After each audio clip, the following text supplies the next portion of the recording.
Anong mensahe ang kailangan marinig ng mga Sagittarius mula 2025 to 2030? Pwedeng nangyayari na to o mangyayari pa lang kung hindi man para sa inyo itong magiging reading na di baka para sa someone na malapit sa inyo o sa someone na kakilala nyo mismo. Baka may lumabas na gender mamaya, gawin nyo na lang energy. Masculine at feminine energy. Hindi ko alam kung anong lalabas.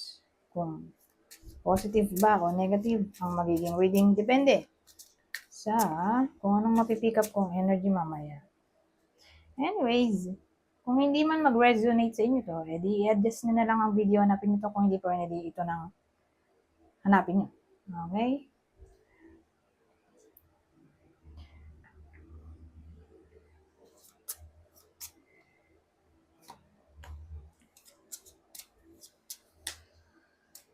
Oh, tatlo. Well, hopefully, mamit na ng iba sa inyo, lalo na ng single, ang kanilang true love, soulmate, twin flame. May ano tayo dito? Chance. Don't worry, lalo na sa single. May hope pa, na mamimit nga nila kung true love nila o mapapangasawa. Meeting pa lang to, hindi pa to kasal. Okay? Para sa mga single.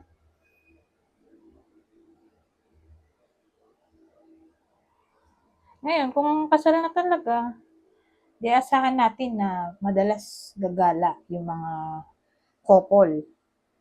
Magde-date sila, silang dalawa lang. Masaya. Peaceful naman ang connection. Feeling blessed.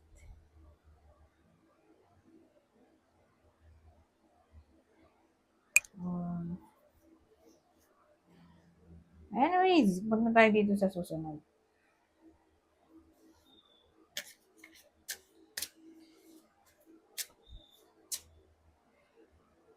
Pero maganda siguro ko i-clarify natin to, no? Sino yung mga couple na magiging masaya, feeling blessed, magkakaroon ng harmonious connection, relationship, yung mga couple, sino yung partner? Partner ng Sagittarius, kapwa niya Sagittarius, o Aries, Scorpio.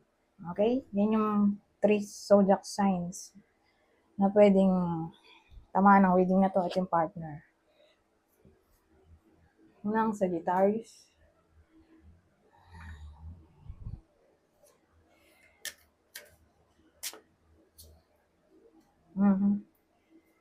Pero may grandmother tayo.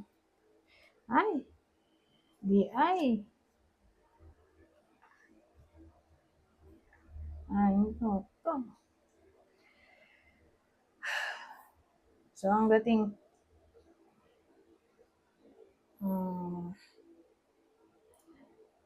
may someone na para bang hirap sa pag-let go.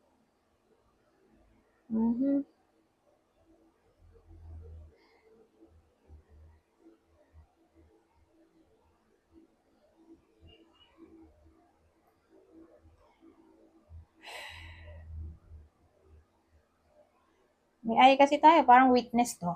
Be alert. Pay attention. Ito kasi yung lola dito, sira-sira na yung gamit, yung doll niya. Grabe rin. Grandmother, may doll. Sabagay, may mga matatanda nga na bumabalik sa pagkabata, di ba? Kaya may doll siya. Kasi ito yung card ng toxic connection. O pasimulang maging toxic. Kasi parang karoon siya ng mental problem. Feeling niya totoo tong batang to. Pero, dahil lang to eh. So, parang siya, nagka-mental problem. Sa bagay, puti na yung buhok niya. Ganun mo talaga, di ba? Pag tumatanda na. Ang isang tao, bukod sa nag-iisip bata, ay kakaproblema na sa pag-iisip.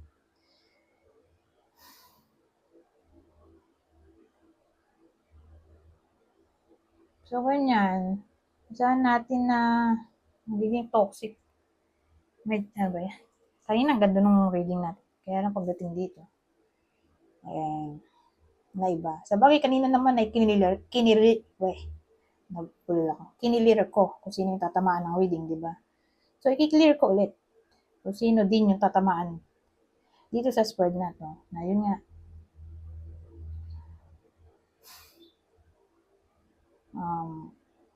pay attention. Ito naman sa lagay na to, since hindi siya ganyan.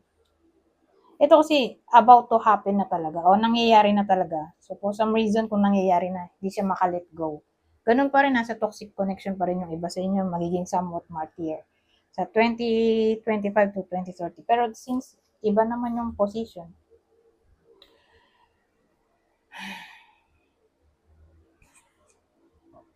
may mata tayo doon na parang nakikita na niya yung tama sa mali. So, magkakaroon siya ng somewhat realization sa pwedeng mangyari o na-experience niya na mali, na toxic, na parang tayo kusang gagawa ng paraan para mawala sa toxic situation o lumayo sa toxic people. Na yun nga, either mangyayari pa lang to. So kung mangyayari pa lang, edi iwasan, di ba? Pay attention sa red flags. Pero kung nangyayari na, edi kakaroon na kayo ng parang awakening na umalis. So something na, ayun, toxic. Tingnan niyo itong lalaki, yung sinasakal na yung babae. Ganun na lang dating. Parang magkakaroon ng clarity yung iba sa inyo kung nangyayari na nga. Pero kung mangyayari pa lang, at least, madali lang para sa iba sa inyo na mag-pay attention kaysa yung iba na alam na nga nila mali, tinolerate pa. Iba yung case na ganun. Hindi ganun dito.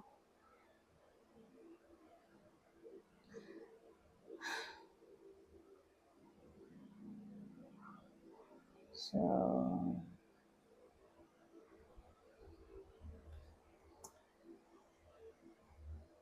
ano maisip? Ito, good. Kasi nga, nauna to. Bago to. Okay? Na magkakaroon ng somewhat realization. Yung iba sa inyo na lumayo sa something na toxic. Tulad nito. Saka to. Ito yung realization, clarity na sinasabi ko kasi mayroon na siyang mata o third eye o parang intuition ba? Anyways, ano pa ba? Bababa tayo dito.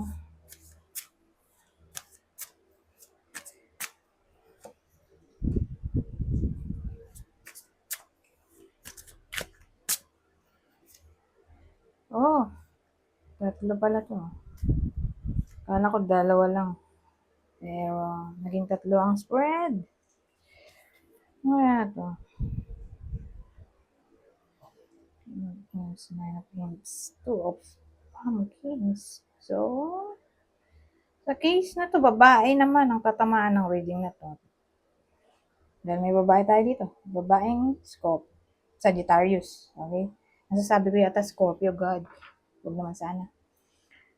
Pero tapos na ako doon. Sagittarius nga pala tayo. Ha?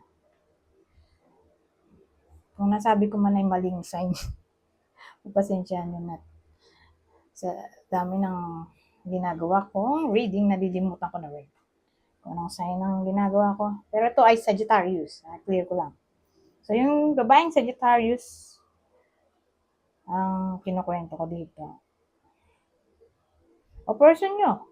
Kung di kayo babae, baka ito person nyo. Kasi ano magiging busy siya dito. Pero kahit ganun na, nagmo-multitasking siya.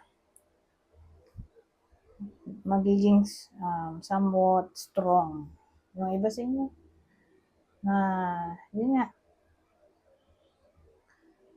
strong na malampasan ang mga pressure, deadlines na kakaharapin sa 5 taon na to. Kasi busy siya dito Ito naman pwede rin card ng perseverance, persistence. Pwede nga rin courage o courage.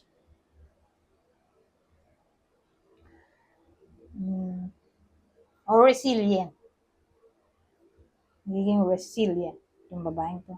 Sa bagay, strong woman naman to dahil queen pala to. Queen of Wands to On the go. Go-getter. Sa action-oriented. Literal na isipin nyo yung lioness. Ganon. Siya yung naghahunt, di ba?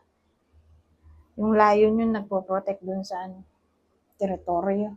Siya yung naghahunt. So, matapang talaga siya.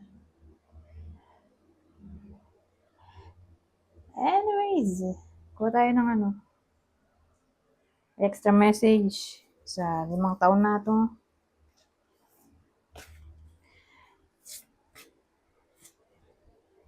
Basahin ko na. You are worth taking care of. Wow, ganda naman ng message. Di ba? Parang yung lion na sinasabi ko, yung lioness. Siya yung naghahunt. Siya yung nagpapakain sa pamilya niya. Na para bang, kala ko 2. Hindi pala. Parang it's about time na siya naman yung i-care din, di ba? Kung siya yung nagtitake care, parang karapatan din niyang alagaan din siya. Di ba? So yun, literal na lioness, mother siya Usually, mother naman. Siya yung nagtitake control kapag araw, pag gabi naman yung lion. So, siya yung nagbe-bring ng pride sa grupo nila. Pag may dala-dala siyang pagkain. Anyways, hanggang dito na lang. Goodbye for now.